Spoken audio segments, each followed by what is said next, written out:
观众朋友，大家好，我是钱道。今天这期节目呢，跟大家一起来聊一下这两天这个中美之间所发生的所谓互关领事馆的这样一件事件，以及对这件事情的一些看法包括这件事情未来的一些发酵以及这个中美之间有没有可能会爆发战争所以今天这个时间呢，就是说跟大家一起来交流一下。这件事件呢是7月21号，大概是下午4点钟左右美国政府当时是临时决定的，驱逐中国驻休斯敦领事馆的人员，然后呢要求中方在72小时之内关闭休斯敦的总领事馆。休斯顿总领事馆是中国在美国开的第一个总领事馆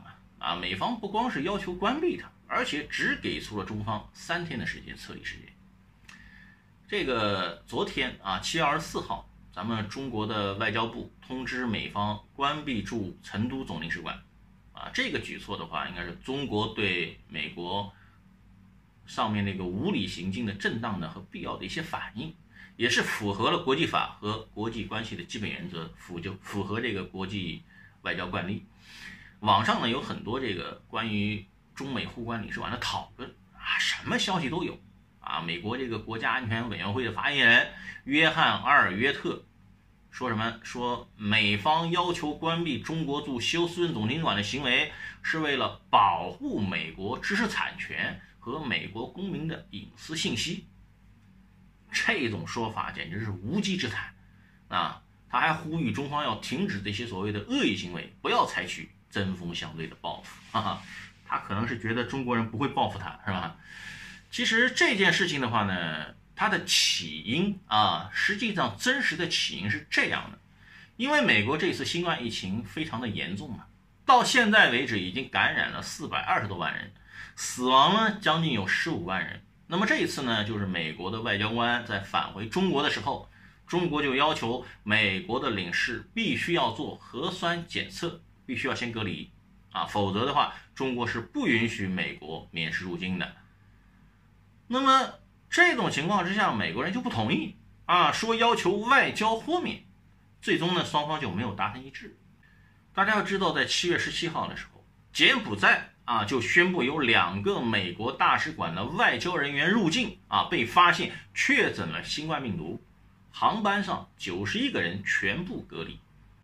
中国要求你美方的领事人员然后返回中国的话要做核酸检测先隔离的话，这个要求也太正常不过了吧，对吧？不管是从中国这个普通老百姓的这样一个生命安全角度来讲的话，还是从你美方这样一些人员你的一个安全的角度来讲，是吧？那么这种隔离它都是必须的是非常正常的但是美国人他不同意他要自己做检测。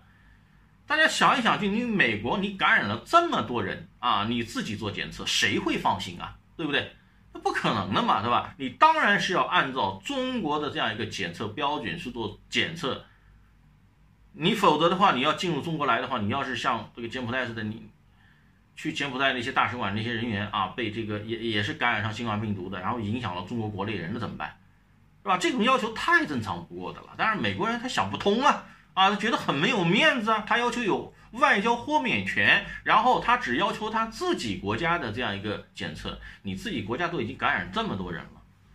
是吧？你的那种医疗体系的话，说句实在话的话，谁能放心呢？那么就这样的话呢，两国之间就没有达成一致，那么美方的这样一些领事馆的话呢，也就是没有回来那美国心里就不爽了，是吧？没有面子那既然是你这个不让我们这个外交人员进入你的中国境内，那么我也要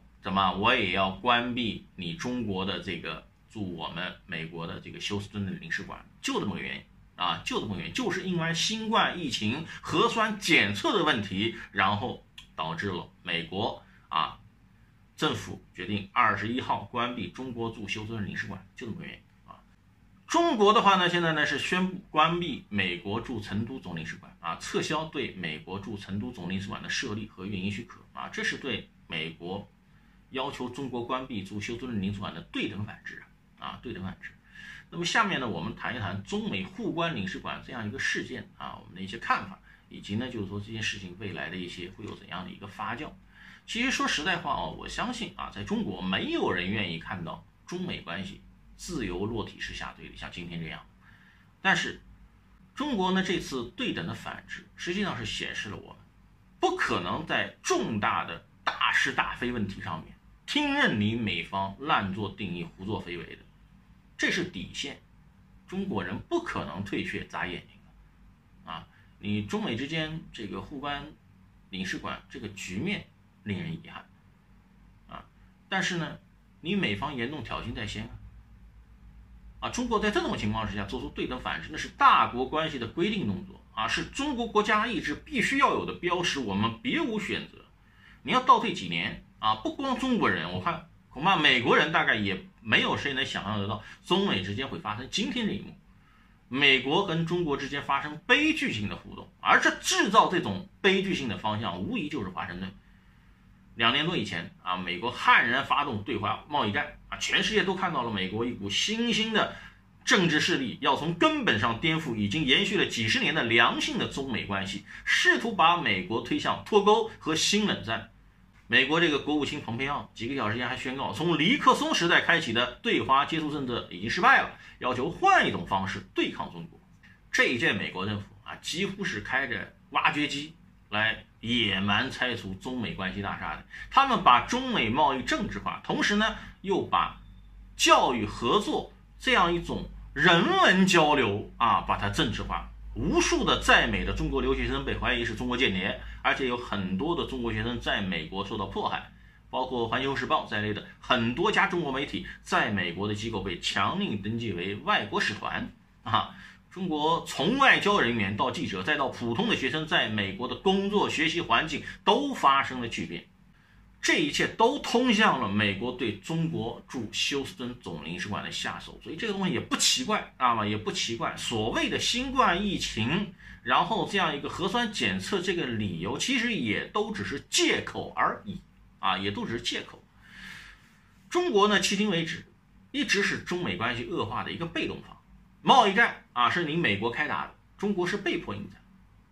在针对具体的机构和个人的制裁方面，那美国是耀武扬威啊，逼着中国进行回击。我们几乎可以怀疑啊，现在这个美国的联邦政府在开展找中国麻烦、破坏中美关系的竞赛。其实中国社会到现在都没有放弃啊中美关系，我们不希望呢，就是说中美关系过快的恶化，我们都在做努力。换句话说，中国官员当中没有像蓬佩奥那样的公开反华的反美人物。中国官员在批评美国的时候，都是针对两国发生的冲突就事论事啊，几乎整个中国社会其实都是反对跟美国打新冷战的。中国现在都是对外开放的意识啊，在这个国家应该是深入人心，毫无疑问的。美国呢是不断的变本加厉的反华，逼着中国还手。中国可以说是面临着两难的选择啊，你不还手被视作软弱，这可能会导致一系列的后果，严重危害中国的长远国家利益啊！每一次如果说对等反制了，那就有可能会让中美越打越远，加速中美脱钩，导致战略风险节节攀升。然而很多时候的话，这个美国呢，反而把中国的两难选择变成什么啊？变成觉得中国好欺啊，希望中国只有一种选择，那就是什么？开展对等的反制嘛。就像这一次，中国必须关闭美国的驻华总领事馆。那不仅仅是中国的国家利益的使然，也是必须捍卫规则的人类共同利益的使然。其实我们非常简单啊，中国没有跟美国互相关闭升级领事馆冲突的意愿，但是呢，中国的态度是什么？是一种政治理性，而并不是胆怯。互关领事馆它跟贸易战不同啊，美方你说有什么优势吗？你占到什么便宜了吗？双方是对等的。你要觉得美国人如果说觉得你们打得起，那么我想中国人就没有任何理由不奉陪得起啊。善意它并不意味着软弱，它的背后恰恰是什么？中国人的坚定和磊落啊。如果说美国在简单粗暴的啊，然后再去关闭中国在其他地方的这种领事馆，我想中国肯定会冷静而且坚决的跟进关闭美国在中国其他地方相同数量的领事馆。华盛顿总是很自以为是的，觉得自己敢做敢说，其实这是天大的一种误判。一个国家呀，它的坚定与否取决于这个事情离它的核心利益到底有多近。在中美两国之间，美国主动的先关闭中国驻美领事馆的意志啊，你做的很坚定是吧？我相信肯定没有中国报复性关闭美国驻华领事馆做到同样坚定更容易。为什么？因为你前面你是挑衅啊，对于中国来讲的话，那是对自我权利的捍卫。所以我觉得啊，美国的这个执政者啊，应该要打消幻想。